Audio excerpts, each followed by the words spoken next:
Good morning, good afternoon, good evening, ladies and gentlemen, wherever you may be in the world. I'm Sara Jane. This is Gift of Heal, Thoughtful Nuggets and Pearls on Gift of Healing TV.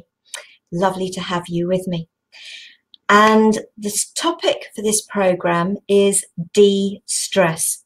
Now, I do love the universe because I wouldn't say I got into a panic, but I was starting to think, oops, help, am I going to even get this program started? Because I was having trouble getting onto it. I got that sorted out and I'm here on time, so that's all right. But yes, if anything is going to stress me out, it's technology. Anyway, this is about de-stressing, and it was just like, take a deep breath, which is one of the suggestions I am obviously going to put into the mix here about de-stressing.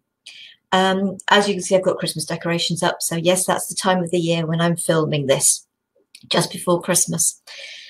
And it's obviously a very big time of family get-togethers. And they can be very, very stressful. Now, as a kid, it was great for me. It really was. And I think for practically all children, it's a great time when you have the grandparents around and the aunts and the uncles, if you've got any, and siblings and cousins, and it's great. It is great fun for the children. And I've got some lovely memories of Christmas as a child. Especially once my parents bought the small hotel, which was closed during the winter months. So we had this lovely big house that we could actually sort of totally spread out. One set of grandparents had a granny flat at the side as well. So it was lovely. It was very, very much a family time. And I suppose maybe because there weren't aunts and uncles, because my parents didn't have brothers and sisters, it was just the two lots of grandparents, mum and dad, and my three sisters. My two sisters, the three of us, and then a family from next door with one of my grandparents. And it was always a lovely time. As I've got older and having hit 60 this year, I can totally understand my dad's reaction. I have to be home for the Queen's speech, which always happens, I don't know whether it still does, but at 3 o'clock on Christmas Day. And he always had to be home for that. And that was just part and parcel, but very sensible. You know, I'm sure having us three girls running around, because yes, I was young once, as we all were, us three girls running around probably wasn't very peaceful. And at the end of the day, he and my grandmother lived in a house, and when they had the dog, and then once Chummy died, that was it. It was just the work them. So they lived in a very peaceful environment. So actually having kids, yeah, and I get that because I haven't had children. So if you are visiting family, and it's lovely to see them, please don't get me wrong, I do love seeing my nieces and my nephews and my great nieces and nephews. And I will hopefully see most of them over the Christmas period. But I have got to the stage where I love peace and quiet. And having all the family around can get a bit much. That's just life. And so maybe I'll be doing just that. A cut-off point at which you say, thank you, I've loved it, I'm leaving. And my grandfather was able to do that. It was set in stone. It wasn't a matter of him having to even say it. We knew he would want to be home for the Queen's speech at 3 o'clock. That's just how it was. And so that is a really good idea if it's great to see the family, but actually it's good to be able to get a break. It's have the fun, the laughter with them, and then you can go off and relax. Allow yourself that. It is really important to allow yourself that. When there's stuff going on with the families, especially if somebody seems to have said something and you're not comfortable with it, it's take a deep breath. Now, fairly recently, I was watching a Touched by an Angel. And in that, the character Tess turns around to one of the people that they're working with and says, there's been an argument between the father and the son, and says, take a deep breath and count to 100.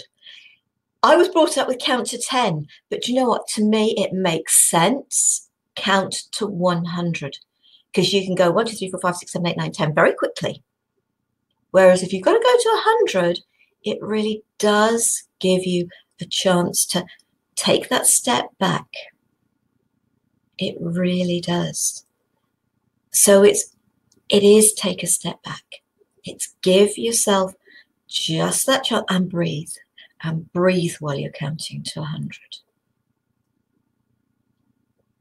So that you get a chance to not necessarily think about it, but just to calm down. Because, okay, we hear things that people say, but we hear them from a perspective we're in. And I've talked about all those type of things before.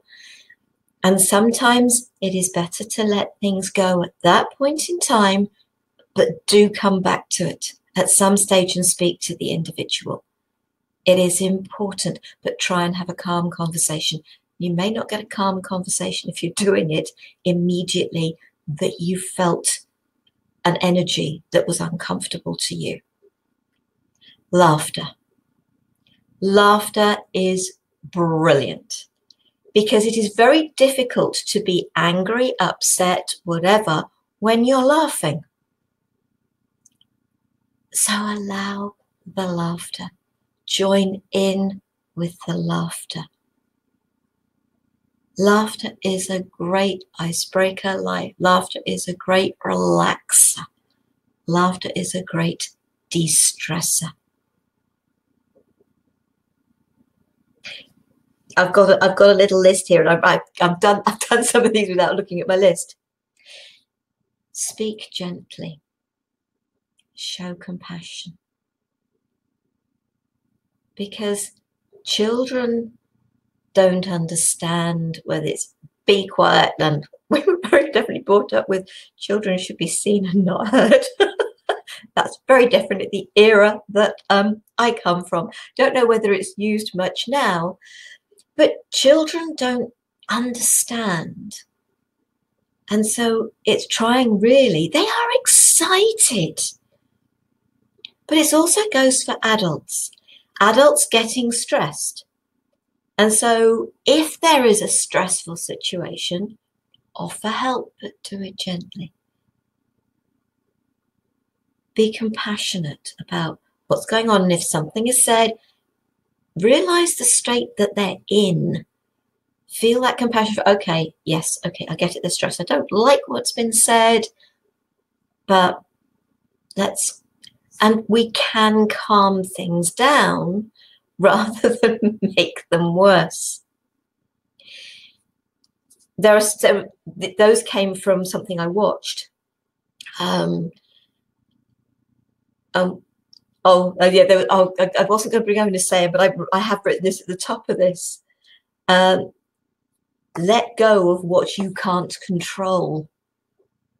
And there are going to be things during Christmas Day, the Christmas feast, whatever feast you're celebrating at whatever time of the year it is, whatever your beliefs, etc., etc. There are going to be things that are outside your control. So having that laughter, the breath, the count to 100, the time limit, it all can help you and therefore help others. I suppose it's about keeping the peace. It is about, but there were other suggestions from something else that I read. Get to bed early. In other words, get your sleep. Now, if you're a mum and you've got a turkey or whatever to put in the oven really early in the morning, then actually Christmas Eve. Now, I know from having been raised in a Catholic family, we would do midnight mass a lot. It would also mean we didn't have to go to church on Christmas Day because midnight mass took care of it. But it also meant that after midnight mass, my mum was then up really early, so she didn't get loads of sleep. And a lack of sleep doesn't help, or really can feed the stress aspect. So It is trying to make sure that you get that chance during the holiday period to get plenty of sleep. Keep up your practices, whatever your practices may be. I have practices for first thing in the morning, sort of stretches and neck things. And I'm going to use the word prayers, but they're actually gratitudes, and then support, asking for support through the day, not just for me, but for others.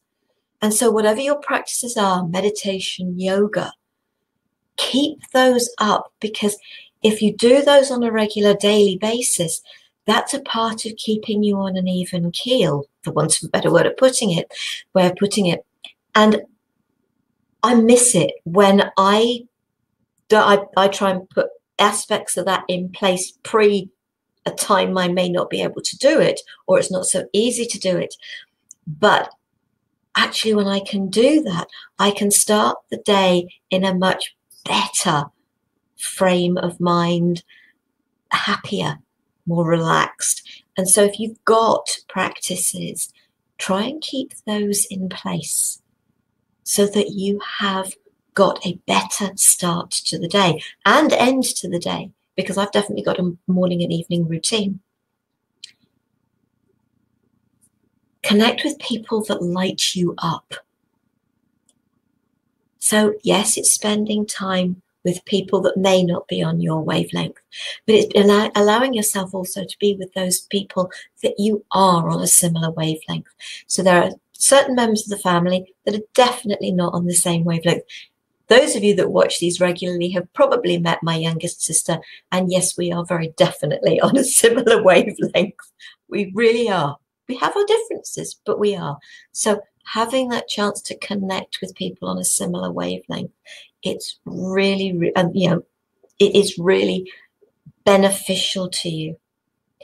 Eat well, eat healthily, and don't overeat. It's a suggestion. I am not telling you what to do, I promise. These are all suggestions for you. But think about what you're eating. We're all very good at overeating and eating a lot of the wrong stuff. And I know I'm going to be eating a little bit of the wrong stuff. I'm going to be back on eating a little bit of sugar over the Christmas. But I know I'm going to be making 2 puddings that I really enjoy. And they both got sugar in. But it's keeping what you eat, the bad stuff down, and making sure you eat enough of the good. Think about what you eat.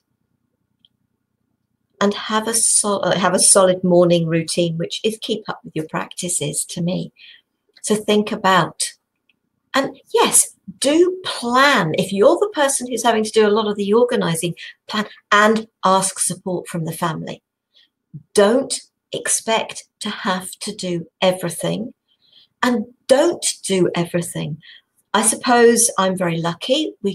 Our family has always chipped in and helped. So as much as we're going to my middle sister's for Christmas Day, but the Christmas Eve evening and Boxing Day for some of it, I am taking certain aspects. I am doing aspects of the meals, because Katie doesn't live very far.